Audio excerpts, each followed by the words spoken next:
কিছুক্ষণ বর্তমান ঘটনাবলীর প্রেক্ষাপটে বকবক করি। গাজায় নাকি বিরাট বিজয় হয়েছে মুসলমানদের।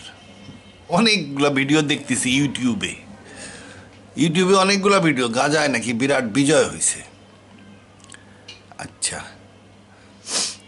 তো এখন গাজায় যদি এটা যদি বিজয় হয় তাহলে তো পরাজয় বলে কোনো কথা নাই, পরাজয় বলে আর কোনো কিছুই থাকে না। গাজায় মুসলমানদের এমন পরাজয় হয়েছে যে একেবারে মাটির সাথে মিশে যাওয়ার মতন অবস্থা। ইসরায়েল নিজের ক্ষমতা প্রমাণ করছে, সেটা যুদ্ধের মাধ্যমে এবং পেজার ধ্বংস করার মাধ্যমে, গোয়েন্দা ক্ষমতা, সর্বপ্রকার কূটনৈতিক ক্ষমতা, সিরিয়া, সৌদি আরব, জর্ডানের উপরে কূটনৈতিক বিজয়, সামরিক বিজয়, সর্বপ্রকারের বিজয় এমনভাবে অর্জন করছে, এত শক্তি প্রদর্শন করছে সে, শক্তি এবং বুদ্ধি, শুধু শক্তি না, যে মিডল ইস্ট আর এই পরিস্থিতিতে 20 বছরের মধ্যে আর কেউ উচ্চবাচ্য করবে না, এরকম পরাজয় হয়েছে গাজায়। হ্যাঁ, বলতে পারেন যুদ্ধবিরতি হয়েছে, যুদ্ধবিরতি মানে থামাইছে, আর মারবো না রে, এই হিসাবে বিজয় হইল আর কি। আমারে মাইরি হেলাইতেছিল, খাইবার দেয় না, আটকায় হেলাই দিছে, খাওয়া দাওয়া আর আসবার পারে না, ট্রাক মাক। এখন যুদ্ধবিরতি করছে, আমারে আর মারবেন না, আর খাইবার আসবেন, খাইবার ট্রাক আসবেন দিবেনি, এই হিসাবে বিজয় হয়েছে আর কি। আবার কইতেছে মানছে যে ট্রাম্প ক্ষমতায় আসার সাথে সাথে বিজয় শুরু হয়ে গেছে মুসলমানগণ। ট্রাম্প সব জিনিস, সব ওই ট্রাম্প বাইডেন, এই মুসলমানদের ব্যাপারে ট্রাম্প বাইডেনের পার্থক্য নাই, একই জিনিস। এর আগের টেনিয়রে ট্রাম্প যখন ছিল তখন সে জেরুজালেমে রাজধানী স্থানান্তর করছিল, আমেরিকান এমবেসি স্থানান্তর করছিল। কেন? ট্রাম্প ধার্মিক, সে প্রফেসি বাইবেল সম্বন্ধে জানে এবং প্রফেসিগুলা সম্বন্ধে জানে। কিছুদিন আগেও বলছে যে 3য় মহাযুদ্ধ, এন্ড টাইম ওয়ার যেগুলা, সেটা মিডল ইস্ট থেকে শুরু হবে, এবং সে জেরুজালেমে ইসরায়েলের রাজধানী নিয়ে আসতে চায় এবং এই টার্নে সে নিয়ে আসবে। দ্বিতীয়ত, যেহেতু সে ধার্মিক, নেতানিয়াহু ট্রাম্পকে মাধ্যমে ওই আল-আকসা মসজিদের ওখানে ওদের যে মন্দিরটা নির্মাণ করার প্ল্যান আছে, লাল গরু জবাই দেওয়া, লাল গরু জবাইও হয়ে যেতে পারে ট্রাম্প আসার পরে, এবং মন্দির নির্মাণের কাজও শুরু হয়ে যেতে পারে। আর নেতানিয়াহু তো গোলান হাইটকে অলরেডি নামিয়ে দিয়ে দিয়েছিল ট্রাম্প হাইট, এখন থেকে ওটাকে নতুন নামে ডাকতে হবে, ট্রাম্প হাইট, সাইনবোর্ড লাগাই দিয়েছিল ট্রাম্প হাইট। তো এখন ট্রাম্প আসলে পরবর্তী পর্যায়ে ইসরায়েলের বিজয় সূচিত হবে। ইসরায়েল এখানে পরাজিত হইতে আসে নাই, কারণ ইহুদিরা 1000 বছর বিভিন্ন দেশে ছড়াই গেছিল এবং তাদের ভাষা ওই দেশের সাথে মিশে গেছিল, ওই দেশের লোকের মতন কথা বলতো, ভাষা টাষা সব কিছু। তারপরে তারা প্রথম মহাযুদ্ধ এবং দ্বিতীয় মহাযুদ্ধ, 2টা মহাযুদ্ধের মাধ্যমে তারা ফেরত আসছে। এটা একটা আল্লাহর মহাপরিকল্পনা। এখানে তারা আসছে কেন? শেষ জামানার যে এন্ড টাইম যে যুদ্ধ হবে, শেষ জামানার যুদ্ধের জন্য আসছে। ওই যুদ্ধে সে হারবে। ঈসা নবী আবার আসবে। ঈসা নবী যখন উঠাই নেওয়া হয়েছিল তখন ইহুদিরা ইসরায়েলে থাকতো। ঈসা নবী যখন আবার ফেরত আসবে তখন সেই ইহুদিদেরকে ইসরায়েলেই পারবে এবং তারা হেব্রু ভাষাতেই তখন কথা বলবে। এখনও ইসরায়েলের লোক হেব্রু শিখে গেছে, হেব্রু ভাষায় কথা বলে। তাইলে এদেরকে এখন হারানো সম্ভব না, এরা ওখানে থাকবে। অবশ্য মুসলমানরা চায়ও না যে ইসরায়েল চলে যাক, ওরা চায় যে জিওনিস সরকারের পতন হোক। এটা মানে বজগট, এম ঠিক নাই যুদ্ধের,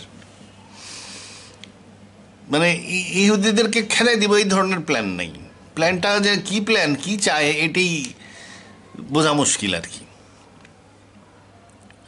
খোমেনি যেমন বলছিল যে war against Zionism, not against Jew, সেরকম সব মুসলমানদেরই জুর বিরুদ্ধে জেহাদ নাই, যুদ্ধ নাই। কারণ আমরা জানি যে ওইটা জুদের ল্যান্ড, ইহুদিদেরই ল্যান্ড, ওইটা ইব্রাহিমের ল্যান্ড।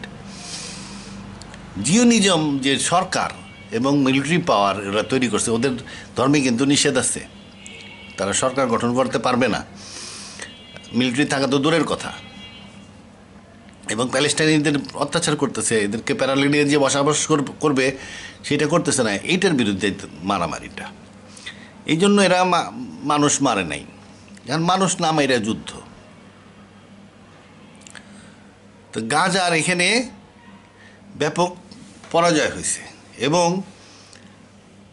পুরা গাজা এখন ইসরায়েলের দখলে। শুধু ইসরায়েলের দখলে না, এখন যেভাবে ওরা নতুনভাবে গাজাকে অর্গানাইজ করতেছে, আমি গাজার ম্যাপটা দেখাই।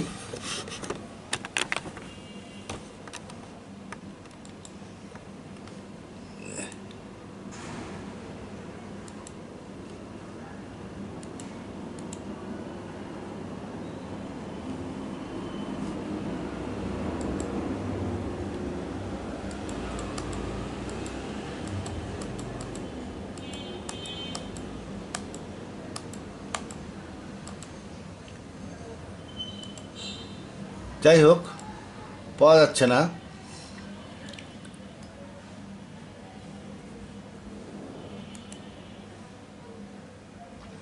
গাজাকে ওরা এখন যেভাবে অর্গানাইজ করতেছে তাতে হারা গেছে। আচ্ছা, গাজাকে এখন ওটা তো গাজা স্ট্রিপ একটা লম্বা একটা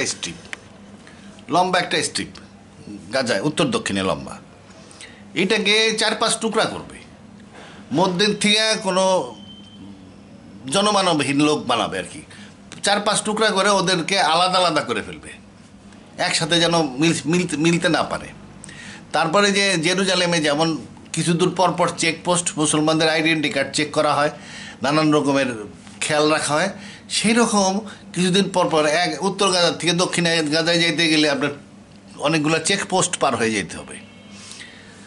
তারপরে যারা নাকি অস্ত্রধারী যারা ক্ষমতায় ছিল এদেরকে সরাই দিয়ে এই আবু মোজেমরে নিয়ে আসতেছে বা তার পার্টি নিয়ে আসতেছে, পলিটিক্যাল চেঞ্জ আনতেছে, সমস্ত টানেলগুলো ধ্বংস করে দিছে। পুরা গাজা এখন ইসরায়েলের দখলে এবং তারা তো গাজার থেকে উইথড্র করতেছে না, যুদ্ধবিরতি করছে, মানে যুদ্ধ এখন করব না, যুদ্ধবিরতি করছে, উইথড্র করতেছে না। গাজা কোনোদিন আর ছাড়বে না।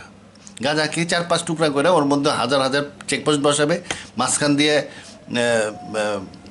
স্ট্রিপ মানে খালি করবে, হয়তো 5 ভাগ করে 5টা সেটেলমেন্ট বানাইলো গাজাবাসীদের জন্য, বাকি এলাকায় চলাফেরা বন্ধ করে দিবে। মানে গাজাটাকেও এখন জেরুজালেমের মতন করে ফেলবে আর কি। এবং ওদের জন্য এখন খাওয়া টাওয়া, বিল্ডিং টিল্ডিং বানায় টানায় দিবে, এই হলো যুদ্ধবিরতি। কিন্তু গাজা অকুপাইড হয়ে গেছে এবং এটা আর তারা ইসরায়েল কখনো ছাড়বে না। আচ্ছা, 1 নাম্বার, এখন গাজার যুদ্ধবিরতিটা এখন কেন করলো? ট্রাম্প নেতানিয়াহু যা বলে দেয় সেটাই ট্রাম্প বাইডেন এরা বলে, তারাও চিল্লায় বলছে যুদ্ধবিরতি করতে হবে। এটা একটা কাভার স্টোরি। হঠাৎ করে নেতানিয়াহু যদি যুদ্ধবিরতি করতো তাহলে মানুষ বুঝে ফেলতো যে সে এই সেক্টরে যুদ্ধবিরতি করতেছে লেবানন সেক্টরে ফাইনাল অ্যাটাকে যাওয়ার জন্য, গ্রেটার অ্যাটাকে যাওয়ার জন্য। এই জন্য সে ওই ট্রাম্প বা ওই দিয়ে বাইডেনরে দিয়ে করায় যুদ্ধবিরতি দেখাই দিল আর কি। তো এখানে একটা জিনিস জানতে হবে, ইসরায়েল যখনই যুদ্ধ করে সে সব ফ্রন্টে একসাথে যুদ্ধ করে না। যে এক ফ্রন্টে হয়তো কন্টেইন করে ধরে রাখে, আর এক ফ্রন্টে অফেন্সিভে যায়, ওকে হারাই দিয়ে তারপরে ওই দিকে আবার একটু কন্টেইন করে রাখে, আবার এই ফ্রন্টে আসে যুদ্ধ করতে। এটা ইসরায়েলের এর আগে প্রত্যেকবারের যুদ্ধে এইটাই করছে। মিশরে হারানোর পরে সিরিয়াতে এসে যুদ্ধ করছে, তারপরে মিশরে হারানোর পরে জর্ডানে আক্রমণ করছে, জর্ডানের পরে সিরিয়ারে আক্রমণ করছে, এরকম একটার পর একটা ধরে, সবকটা দেশকে একসাথে সে ধরে না। তো গাজাকে হারাই দেওয়ার মানে হইতেছে এখন সে লেবাননের উপরে পূর্ণ শক্তিতে আক্রমণ করবে এবং এই প্রস্তুতি চলতেছে। তা আমি এর আগে একটা ভিডিও করছিলাম, যে আমি দেখাচ্ছি এখানে,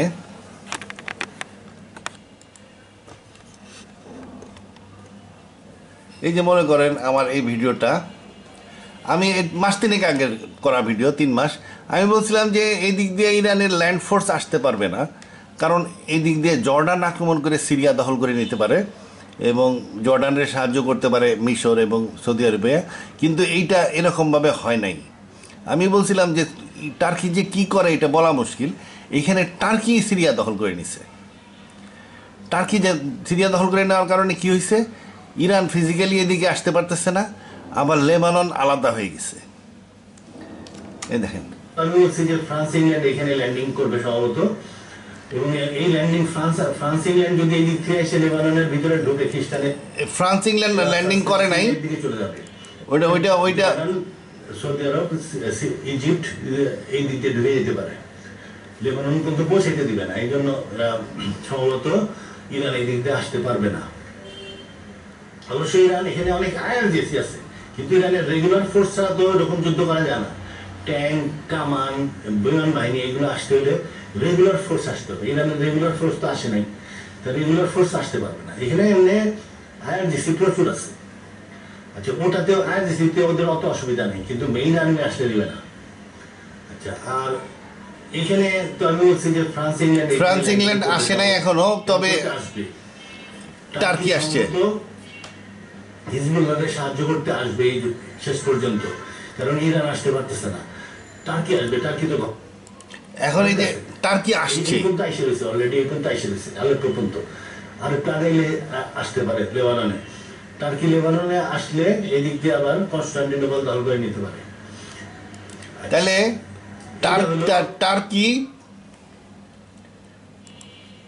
টার্কি আসছে, কিন্তু টার্কি ওইভাবে হিজবুল্লাহ যে প্রোটেকশন দিবে তা মনে হয় না, তবে একেবারে যে শত্রুতাও করবে তা না। তা এই জন্যই টার্কি এখন সিরিয়া দখল করছে। রাশিয়া আসলে কি,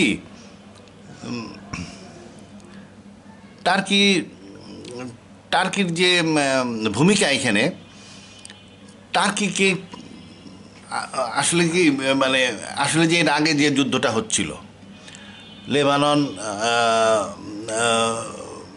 হুতি মানে ওই যে ইয়েমেন এবং ইরান, এরা সম্মিলিতভাবে যে মিসাইল মারতেছিল, এই মিসাইল মেয়েরা শুধু মিসাইলে তো যুদ্ধ হয় না, আর এই মিসাইলগুলো ওরা এমনভাবে মারছে যেন পাবলিক না মরে, মানুষ মরে নাই। যেসব ফাঁকা জায়গায় ওরা, যেমন সামরিক ঘাঁটিতে যুদ্ধের সময় সামরিক ঘাঁটিতে সোলজার থাকে না, ওরা তো আগেই বেরিয়ে যায়।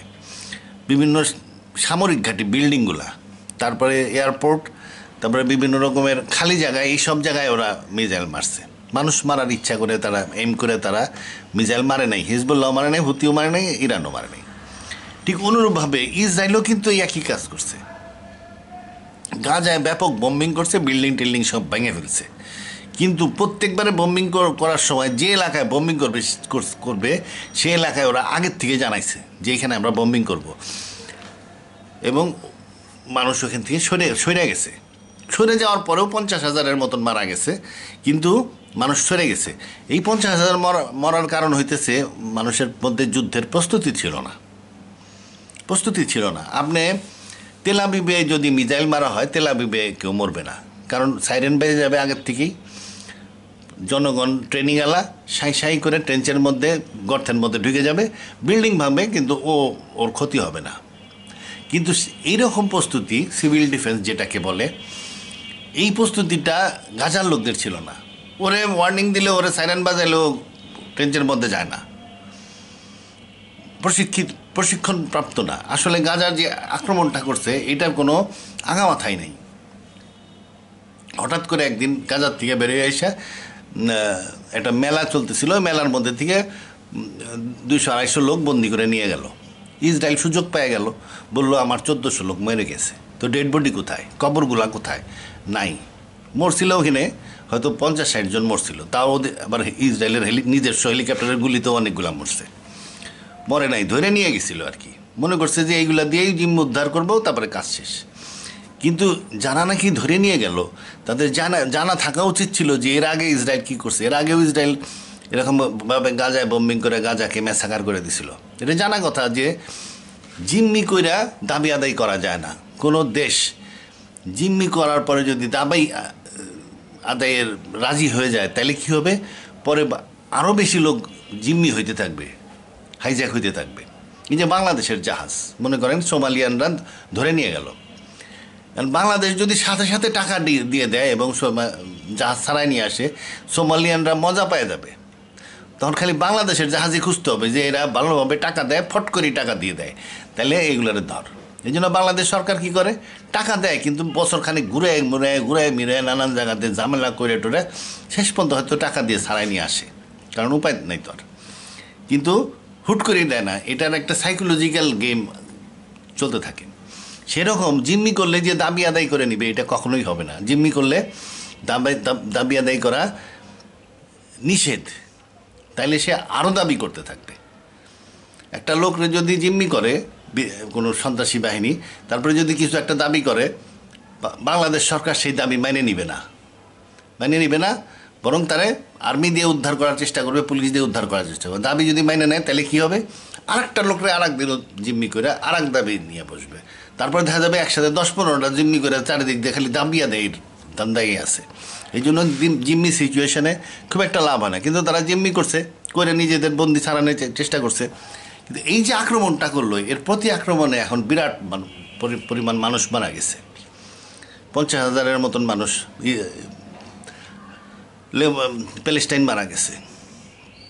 এটা দায়িত্বকে, এই দায়িত্ব যারা আক্রমণ করছে তাদের উপরে বড় দায়িত্ব, কারণ কোরআনে স্পষ্ট বলা আছে, ফোর্স রেশিও দেওয়া আছে। আল্লাহ বলছে তোমরা 10 জন, ওদের 10 জন, তোমরা 1 জন, 10:1 যদি ইমান শক্তিশালী হয়। কিন্তু এখনও তোমাদের ইমান ঠিক হয় না, এই জন্য তোমরা 2:1, ওদের 2, তোমাদের 1 থাকলে তুমি আক্রমণে যাইতে পারবা।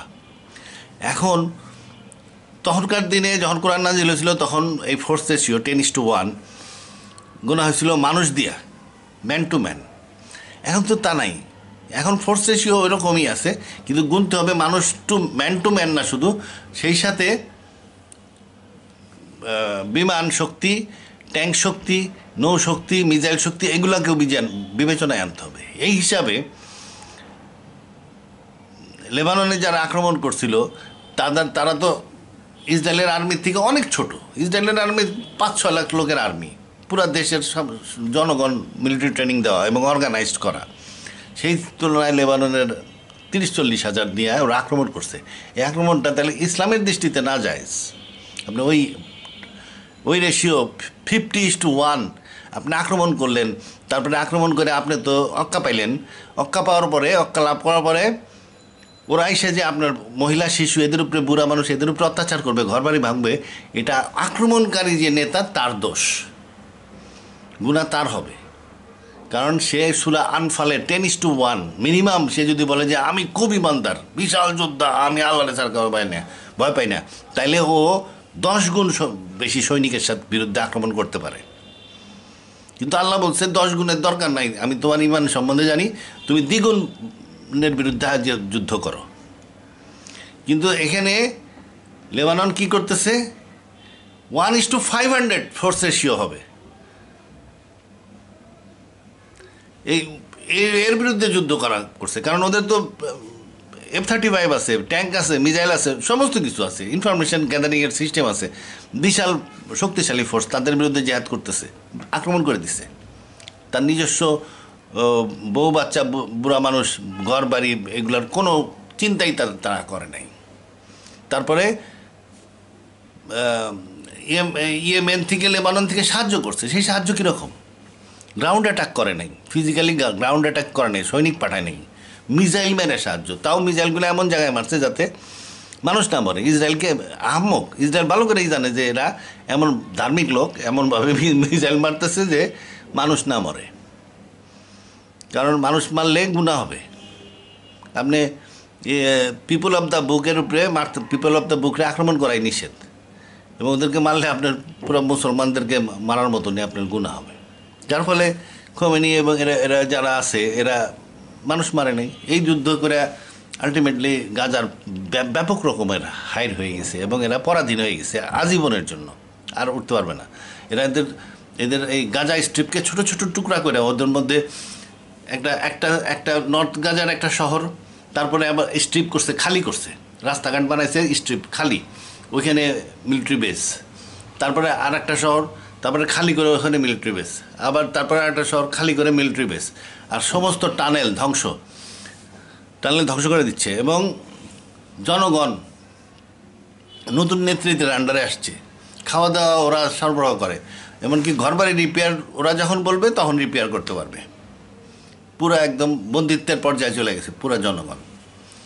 আপনি যদি একটা যুদ্ধ করতে চান আপনার প্ল্যানিং লাগবে, যে আমি অফেন্সিভে যাব, কিভাবে অফেন্সিভে যাব, আমার গোল কি, আমি কিভাবে জিতব, পুরো জিনিসটার প্রস্তুতি থাকতে হবে, তাইলেই সেটা যুদ্ধ করা যায়। আমি বাংলাদেশ মনে করেন যুদ্ধ করতে যাইতে চাচ্ছে একটা দেশের বিরুদ্ধে, অন্তত 1 বছর আগের থেকে পলিটিক্যাল লিডারদের চিন্তা করতে হবে যে বাংলাদেশ যুদ্ধ করতে যাচ্ছে, সে মিলিটারি লিডারদের সাথে আলোচনা করে মিলিটারিকে ওইভাবে ডেভেলপ করতে হবে। ডেভেলপ করতে করতে একটা পর্যায়ে আক্রমণটা শুরু হবে, এবং ওই আক্রমণের প্ল্যানের মধ্যে থাকবে আমি কিভাবে আমার গোল, যেটা আমার টার্গেট হাসিল করব কিভাবে, এবং আমার পুরোটা ক্যালকুলেশনের মধ্যে আসতে হবে। যুদ্ধ তো ওরকম না যে আমি জিতলেও জিততে পারি, না জিতলেও, একদম পুরাটা ক্যালকুলেশনের উপরে এখন যুদ্ধ নির্ভর করে, বলে দেওয়া যায় এ জিতবে। আপনি বলতে পারেন যে আমরা মুসলমান, আল্লাহর সাহায্য আছে। নো, আল্লাহ এই ধরনের কাজে সাহায্য করে না। আপনার বাংলাদেশের ক্রিকেট টিম, ভারতের ক্রিকেট টিম জাতীয় টিম, আর বাংলাদেশের জাতীয় টিম ক্রিকেট টিম, আপনি জানেন বাংলাদেশের জাতীয় টিম হেরে যাবে, ভারতীয় জাতীয় ক্রিকেট টিম জিতে যাবে। তো খেলা চলতেছে, আর আপনি পুরো স্টেডিয়াম ভর্তি লোক আল্লাহ আল্লাহ করে চিল্লাইতেছে, আল্লাহ বাংলাদেশের জিতায় দাও। আপনি চিল্লাইয়া আসমান ফাটায় ফেললেও আল্লাহ আল্লাহ করে আপনার ক্রিকেট টিম জিতবে না, কারণ ভারতীয় টিম অনেক বেশি প্রশিক্ষণপ্রাপ্ত, অনেক বেশি ফাইনালি সিলেক্টেড লোক। আপনি যদি ভারতকে হারাইতে হয়, আপনার 1 বছর 2 বছর আগের থেকে আপনার ভালো কোচ দিতে হবে, পারফেক্ট লোকরে সিলেক্ট করতে হবে, তার ট্রেনিং দিতে হবে, ট্রেনিংয়ের উপরে রাখতে হবে, এবং ট্রেনিংয়ের পরে তার অনেক ম্যাচ খেলার অভিজ্ঞতা ক্রিয়েট করতে হবে। ম্যাচুরিটি এবং এক্সপিরিয়েন্সের পরে আপনি একটা পর্যায়ে এসে বলতে পারবেন যে হ্যাঁ, এই যে আমার টিম, আমি ভারতকে এবার হারাবো। ওর 5-7 বছর আগের থেকে প্ল্যান করে আপনারা টিমটাকে উঠায় নিয়ে আসতে হবে উইথ ট্রেনিং অ্যান্ড এক্সপিরিয়েন্স।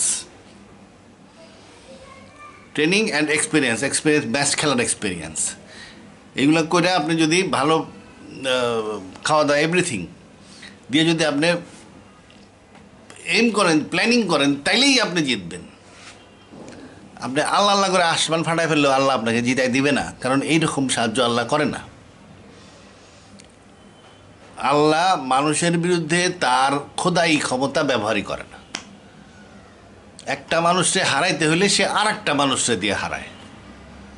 সে খোদাই ক্ষমতা ব্যবহার করলে, সে যদি মুখে বলে যে সারা পৃথিবীর মানুষ ছাগল হয়ে যাক, তো হাতে হাতে ছাগল হয়ে যাবে, ওই ক্ষমতা সে ব্যবহার করে না। যদি বলে যে সমস্ত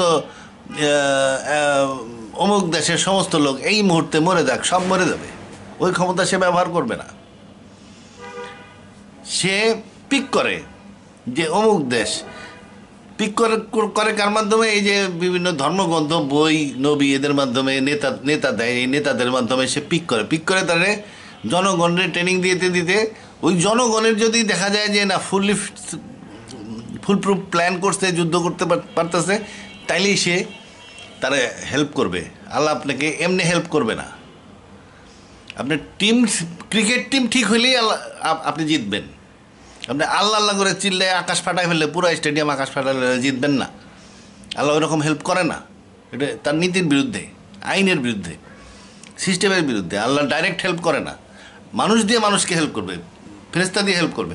তবে হ্যাঁ, কিছু কিছু ব্যাপার আছে ভাগ্যের, যেমন সৌদি আরবে জন্মগ্রহণ করলে বাপের অনেক টাকা থাকবে, তেলের টাকা, কিন্তু ওইগুলো তেলের টাকা, ওতে তার সম্মান বাড়ে না। আপনার সম্মান, ইজ্জত এবং বিজয় এইগুলো পাইতে গেলে আপনার, এই যে আমি একটা জিনিস দেখাই, সোলজারের মধ্যে পার্থক্য দেখেন। এই যে দেখেন কতগুলো ছবি আমি দেখাবো এখানে। এই যে দেখেন, এটা হলো হিজবুল্লাহ, লেবাননের সোলজার। দেখেন শরীর বাল্কি, মাস্কুলার বডি, এটা সৈনিকের বডি না। এই বডি দেখলে বোঝা যায় যে এর ট্রেনিং কমপ্লিট হয়নি। একে ধরে নিয়ে শর্ট টার্ম ট্রেনিং দিছে, যেহেতু সে চাকরি করে না, সে ভলেন্টিয়ার। এর বেশি ট্রেনিং দিতে গেলে এ পালায় যাবে, বলবে যে আমি আর করবো না। এর বডি দেখলে বোঝা যাচ্ছে যে এরা ওয়েল ট্রেন্ড সোলজার না, ট্রেনিংয়ের পরিমাণ কম। এখানে দেখেন, এই যে লেবানন। বডি দেখলে বোঝা যাচ্ছে যে এর ট্রেনিংয়ের ওই 15-20 দিন ট্রেনিং নিছে। আর এদের মধ্যে কেমন কেউ থাকতে পারে মিজাইলের উপরে হায়ার ট্রেনিং নিছে, মিজাইল টিজাইল মারতে পারে, ওটা হায়ার আর্মি, ওটা তো গ্রাউন্ড ট্রুপস না। গ্রাউন্ড ট্রুপস এরকম বডি হয় না। এখানে দেখেন বাংলাদেশ আর্মি অনেকটা লিন অ্যান্ড থিন, আর্মি চিকুন হয়, ট্রেনিংয়ের পরিমাণ এত বেশি হবে যে এর গায়ে কোনো চামড়ার নিচে দেখলেই বোঝা যাবে যে ট্রেনিং আলা। এখানে দেখেন এর ট্রেনিংয়ের কিছুটা কম আছে, আরও শক্ত ট্রেনিং হওয়া উচিত। এর গায়ের নিচে চামড়ার নিচে চর্বি জমছে কিছুটা কিছুটা। তবে বডির স্মার্টনেস দেখলে বলা হয় মোটামুটি মনে করেন 70% ট্রেন্ড, 30% কম আছে, এটা বাড়াইতে হবে। তারপরে মনে করেন এইটা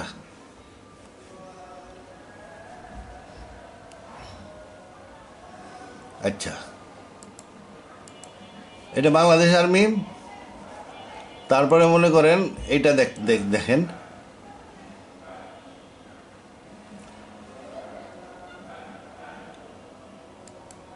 এই দেখেন ইন্ডিয়ান আর্মি। ইন্ডিয়ান আর্মির ট্রেনিং কিন্তু খুবই উন্নত এবং খুবই ভালো। ইন্ডিয়ান ট্রেনিং, ইন্ডিয়ান সোলজার পৃথিবীর সেরা সোলজার বলা হয়। আচ্ছা, এই দেখেন এইগুলা চিকুন চিকুন হাড্ডি মার্কা, এরা হলো প্রকৃত সোলজার। আপনি এরে সাইডে দিলে 20 মাইল 30 মাইল হাইটে চলে যাবে, ও ঘামবে না, মানে ও ক্লান্ত হবে না। 3 রুটি খাওয়াই দিবেন আবার 30 মাইল চলে যাবে। এটা হলো মিলিটারি বডি, ফিজিক্যাল। আপনি এই সোলজারের সাথে যদি আপনার এই যে চিকনাওয়ালা সোলজার লাগাই দেন,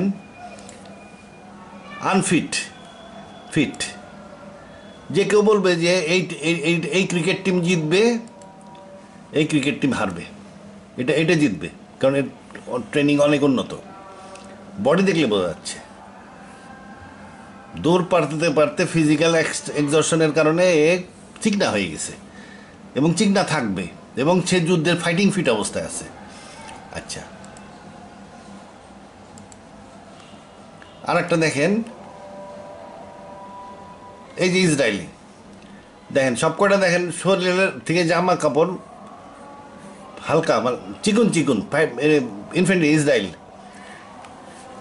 এদেরকে দেখলে বোঝা যায় যে এদের ট্রেনিং আছে। এদের মধ্যে অনেক আছে রিজার্ভিস্ট, ডেকে নিয়ে আসছে কিছুদিনের জন্য যুদ্ধ করার জন্য।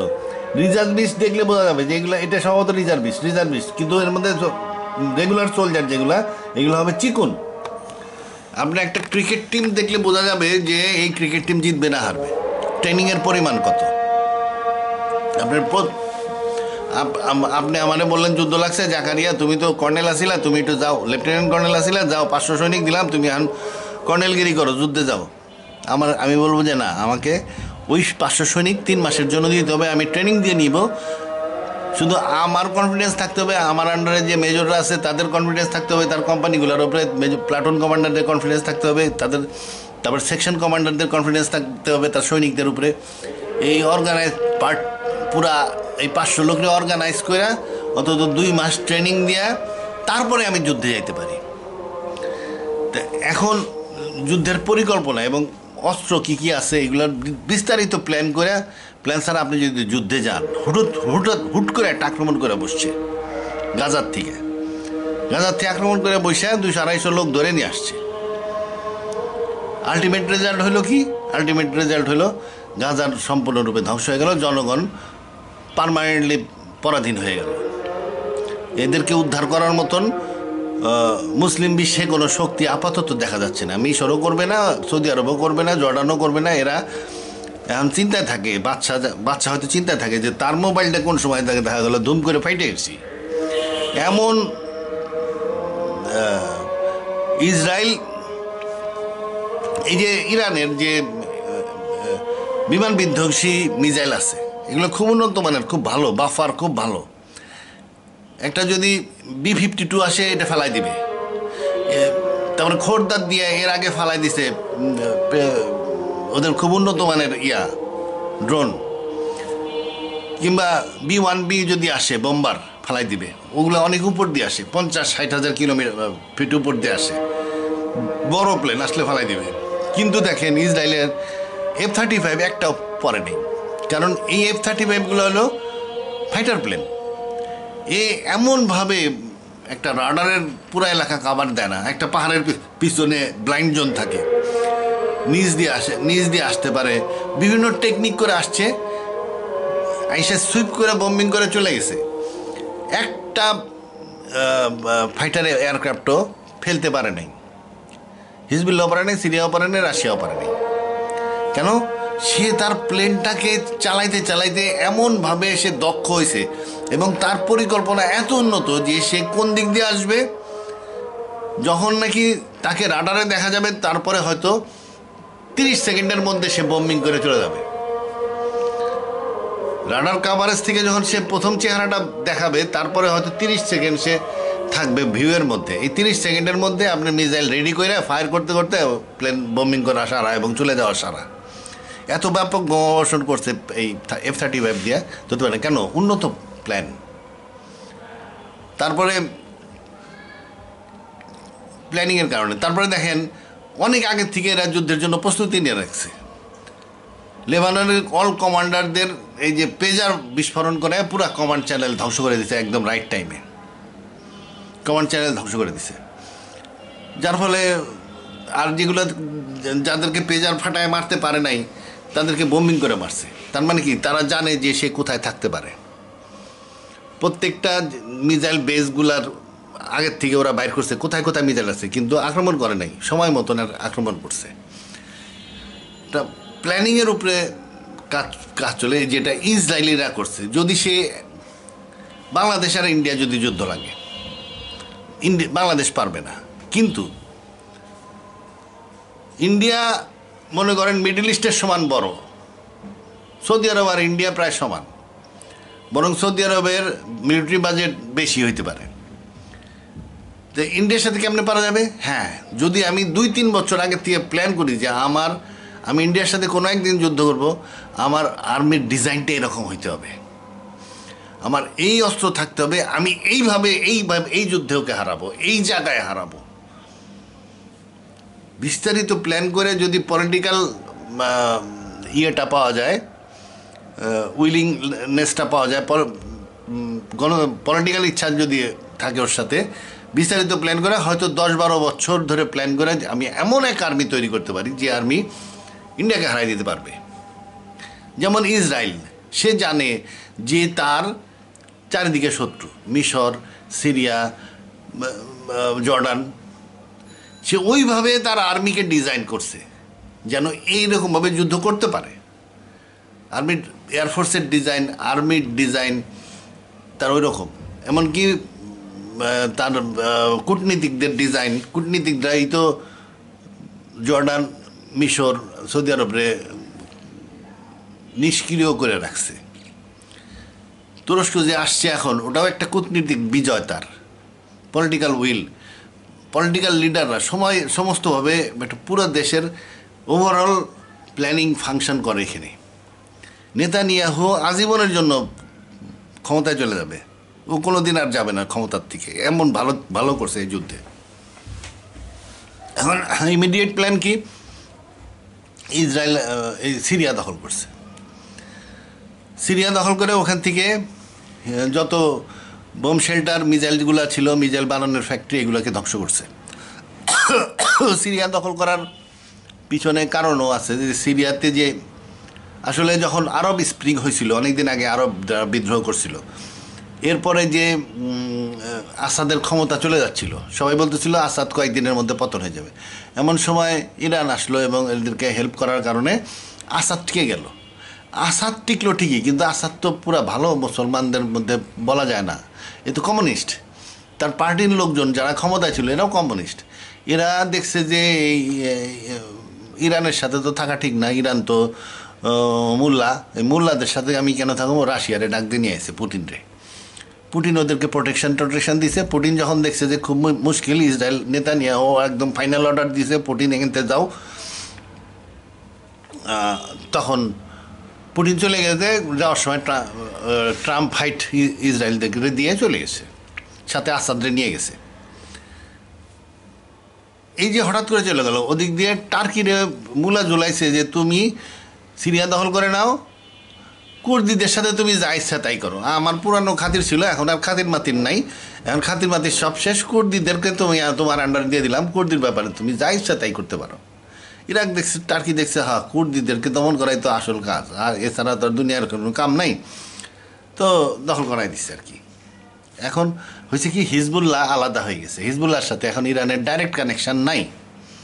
আগে সিরিয়ার থেকে অস্ত্র পাঠাইতে পারতো, মানুষ পাঠাইতে পারতো, কিন্তু এখন আর ডাইরেক্ট কোনো কানেকশান নাই। একে আলাদা করার কারণ কি, এখন নেতানিয়াহু হিজবুল্লাহর উপরে ফুল প্রেশার দিবে।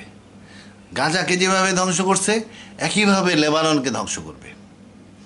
লেবাননের উত্তরের খ্রিস্টান অংশ ধ্বংস না করলে অন্তত লেবাননের অর্ধেক পর্যন্ত লিটানি নদী এবং লিটানি নদীর পার হয়ে যাবে অনেক দূর পর্যন্ত, যায় লেবাননকে পুরা ধ্বংস করবে। এবং এই লেবানন থেকে ধ্বংস করার পরে বাইরের থেকে সাহায্য আসতে পারে, ফ্রান্স ট্রান্স এরাও চলে আসতে পারে।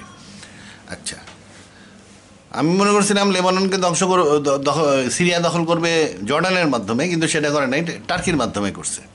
টার্কির এখানে স্বার্থ হইল সিরিয়া দখল করার পরে টার্কির স্বার্থ হইতেছে ওই কুর্দি বিদ্রোহী। আচ্ছা, কুর্দিদেরকে সে দমন করার পারমিশন দিয়ে দিছে এবং হিজবুল্লাহরে এখন ইসরায়েলের স্বার্থ হইল সে হিজবুল্লাহ ধ্বংস করবে, আর টার্কির স্বার্থ এখানে কুর্দি ধ্বংস করবে। আচ্ছা, এই অবস্থাতে ইরান কি করবে? ইরানের এই ম্যাপটা দেখাই, এই যে এইখানে ইরান আবার ঐতিহাসিকভাবে শক্তিশালী দেশ এবং এ সহজে ছেড়ে দেওয়ার পাত্র না। এ ইনশাল্লাহ কি করবে এই দেখেন, আমি দেখাচ্ছি।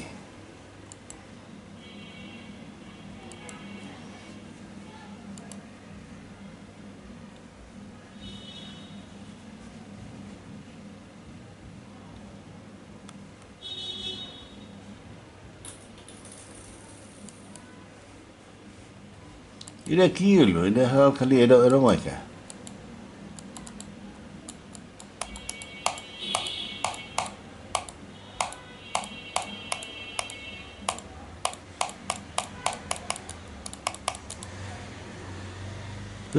না,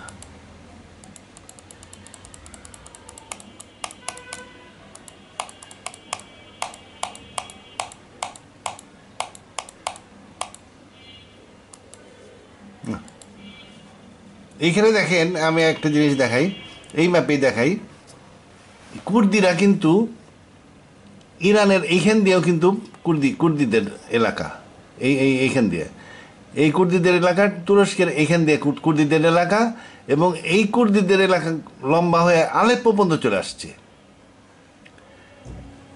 এই ইরানের এই এলাকা, ইরানের এই অংশটা, তুরস্কের এই অংশটা একদম আলেপ্পো পর্যন্ত এই দিক দিয়ে, আবার এইখান দিয়ে যায় আবার এই ইরাকেরও কিছু অংশ, এইগুলা কুর্দি এলাকা। এখন কুর্দি এলাকা, এখন ইরান যদি হিজবুল্লাহরে সাহায্য করতে চায়, সে এই এলাকায় আছে, আল্লাহই শিয়া আছে। আল্লাহই শিয়ারা অত যুদ্ধবাজ না, এরা একটু শান্তিপ্রিয়, একটু বেশি ভদ্রলোক টাইপের, আসাদের মতন ভদ্রলোক। তাহলে এখানে শিয়াদের মাধ্যমে করতে পারবে এবং কুর্দিদের মাধ্যমে করতে পারবে। কুর্দিদের যদি আপনি দেখেন তাহলে দেখবেন কুর্দিরা, ইরানে অনেক কুর্দি আছে, কিন্তু ইরানের সরকারের সাথে কুর্দিদের কখনো মারামারি হয় না, কারণ কুর্দিরা ভাষাগতভাবে অনেকটা ইরানিদের মতন। কুর্দিদের ভাষা কিন্তু অনেক ওয়ার্ড আছে যেগুলো আমরা বুঝি, আর মানে বোঝা যায় যে কুর্দিরা এই এলাকার লোক, কোনো এককালে এইখানে এইসব জায়গায় সেটেল করছে। তাহলে কুর্দিদের সাথে ইরানের কোনো গোলমাল নাই। এর আগেও ইরানকে ওরা অনেক যুদ্ধ করে যুদ্ধে ইরানকে সাপোর্ট দিছে। কুর্দিরা যদিও ইসরায়েলের থেকে সাহায্য পাইতো, এখন যেহেতু ইসরায়েল হিজবুল্লাহকে দমন করার জন্য কুর্দিদেরকে ফিসাবিল্লাহ করে দিছে, দান করে দিছে, টার্কির হাতে দিয়ে দিছে, কিন্তু এইখানে টার্কি এবং ইরান নিজেরা সরাসরি যুদ্ধ করে না। এই যুদ্ধটা হবে এখন কুর্দির মাধ্যমে। ইরান কুর্দিদেরকে ক্ষমতায়ন করবে, কইরা টার্কিকে শিক্ষা দেওয়ার চেষ্টা করবে। এক নাম্বার, এখানে ইরানে কুর্দি আছে, ইরাকেও কুর্দি আছে, এখানে কুর্দি এলাকা। এখানে তাহলে ইরাকও কিন্তু ইরানের সাথে আছে, কারণ এখানে 70% শিয়া।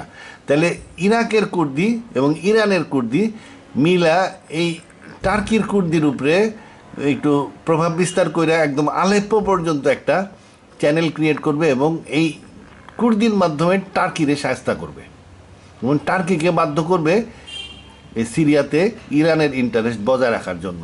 তাহলে ইরান এখন এটাই উপায় যে সে যেহেতু ইরান এই দিক দিয়ে যাইতে পারতেছে না, ইরাক পর্যন্ত যাইতে পারে কিন্তু সিরিয়াতে যাইতে গেলেই এখানে আক্রান্ত হবে। এখন সৌদি দিয়ে তো যাওয়ার উপায়ই নাই, এদিক দিয়েও ইজিপ্ট দিয়েও যাওয়ার উপায় নাই।